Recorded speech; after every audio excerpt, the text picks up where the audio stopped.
নেতাকর্মীদের ভুলের কারণে অন্য কেউ ক্ষমতায় গেলে বিএনপির জন্য ভালো হবে না বলে সতর্ক করেছেন দলের ভারপ্রাপ্ত চেয়ারম্যান তারেক রহমান। বিকেলে রাজধানীর ইঞ্জিনিয়ার্স ইনস্টিটিউশনে বিএনপির প্রতিষ্ঠাতা শহীদ রাষ্ট্রপতি জিয়াউর রহমানের জন্মবার্ষিকীর আলোচনায় এমন সতর্ক বার্তা দেন তিনি। নির্বাচনের আগে আত্মবিশ্বাসী না হয়ে নেতাকর্মীদের জনগণের কাছে যাওয়ার নির্দেশ দিয়েছেন তারেক রহমান। বিস্তারিত জানাচ্ছেন মনিরুজ্জামান।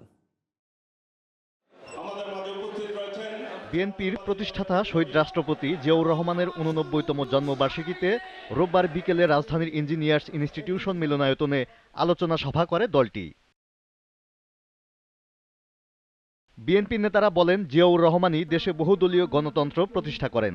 গণতন্ত্রের ধারা অব্যাহত রাখতে দ্রুত সংসদ নির্বাচনের দাবি জানান তারা। ঐতিহাসিক গণ অভ্যুত্থানকে স্মরণীয় করে রাখার জন্য ৫ই আগস্টে আপনি সংসদ নির্বাচনের আহ্বান করতে পারেন, তাহলে জাতি আপনাকে স্মরণ রাখবে। যে সরকার এদেশে ভোটের অধিকারকে হরণ করতে চেষ্টা করেছে তাদের বিরুদ্ধে কিন্তু গণ অভ্যুত্থান হয়েছে। শুধু সংস্কার নয়, সুশাসন প্রতিষ্ঠায় মনোযোগী হতে অন্তর্বর্তী সরকারের প্রতি আহ্বান জানান বিএনপি মহাসচিব। দুর্নীতি শুরু হয়ে গেছে, দয়া করে এই দুর্নীতি যেন না হয় সেই দিকে আপনারা লক্ষ্য দিন।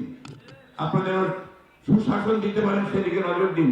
পুলিশ যেন ভালো কাজ করে, আমলারা যেন ভালো কাজ করে সেদিকে নজর দিন। প্রধান অতিথির বক্তব্যে বিএনপির ভারপ্রাপ্ত চেয়ারম্যান বলেন, জবাবদিহিতা নিশ্চিত করতে নির্দিষ্ট সময় পরপরই নির্বাচন জরুরি। নির্বাচনের আগে অতি উৎসাহী না হয়ে নেতাকর্মীদের জনগণের কাছে যাওয়ার পরামর্শ দেন তিনি। সামনের নির্বাচন এত সহজ নয় আপনারা যত সহজ ভাবছেন। নিজের মনে যতই বড়াই করুন, আরে বিএনপি তো শাখা প্রশাখা একদম গ্রাম পর্যন্ত আছে, অন্যদের কি এত আছে? এত বড়াইয়ের কিছু নেই। দলে নতুনদের অন্তর্ভুক্ত করা নিয়ে তারেক রহমান বলেন, সুবিধাবাদীদের সুযোগ দিতে ১৭ বছর নেতাকর্মীরা ত্যাগ স্বীকার করেনি। ওই মোটরসাইকেল বহরের যারা, তাদেরকে সুবিধা দেওয়ার জন্য এই অত্যাচার নির্যাতন সহ্য করেছি? অবশ্যই নয়। দয়া করে আপনারা ওই মোটরসাইকেল আলাদেরকে ভিড় করতে দেবেন না। বিএনপির ভারপ্রাপ্ত চেয়ারম্যান বলেন, নেতাকর্মীদের ভুলের কারণে অন্য কেউ ক্ষমতায় গেলে সেটি দল ও দেশের জন্য ভালো হবে না। অন্য কেউ যদি সরকার গঠন করে, বাংলাদেশের রাজনৈতিক প্রেক্ষাপটেই হোক, আন্তর্জাতিক রাজনৈতিক প্রেক্ষাপটের ক্ষেত্রেই হোক, সেটা কি দেশ এবং জাতির জন্য খুব ভালো হবে?